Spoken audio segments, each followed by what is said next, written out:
Welcome to Fundamental of GIS, the series of GIS people.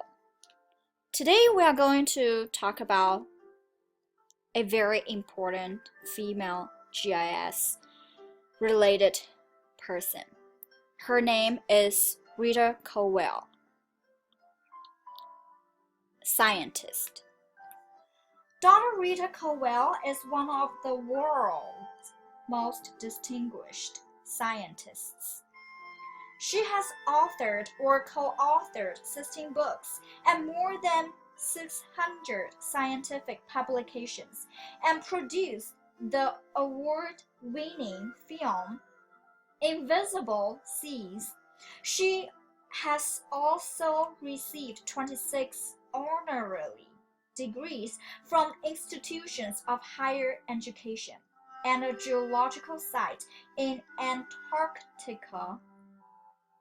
Colwell Massive was so named in recognition of her work in the polar regions. A marine microbiologist by training, she became the first woman to the director of the U.S. National Science Foundation, NSF, in 1998, a post she held for 6 years, serving both presidents Clinton and Bush. The NSF initiated its first interdisciplinary research program in the 1970s, but Dr. Colwell increased the organization's focus on interdisciplinary research as a result of highly compelling evidence that this was essential in contemporary science and society. Her own research was demonstrated this commitment to working with scientists and practitioners from many disciplines. Dr. Colwell's work in Bangladesh spans a quarter of a century and has focused upon solutions to the continuing cholera outbreaks that have plagued the local people. This is a different setting in time, scale, and circumstances to the pioneering work of Dr. John Snow. And today's solution rely on an interdisciplinary approach that integrates and share information from medical, environmental, and socioeconomic resources, among others. The language that enables effective communication among the various disciplines is geography, which Dr. Colwell has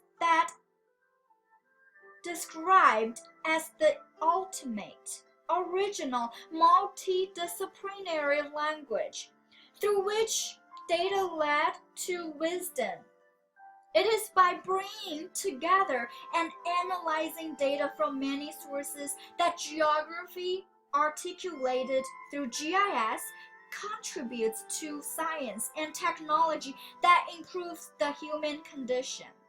Dr. Colwell's own applications have examined the relationships between weather, sea temperature, the population of copepods, shrimp-like microscopic organisms in which cholera bacteria naturally occur, and the ways in which people in Bangladesh live and interact with their environment.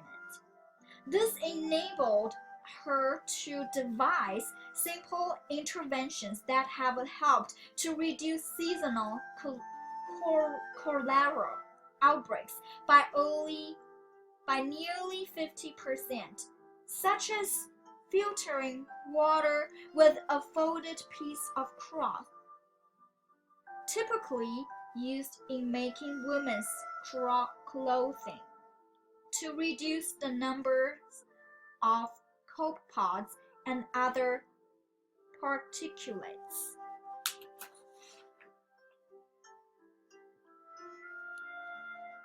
Thank you so much for your time, and I want to spend some time admire this famous female scientist and her work and the value she pointed out of geography and especially GI science work. How GI science can help decision makers to make better decisions.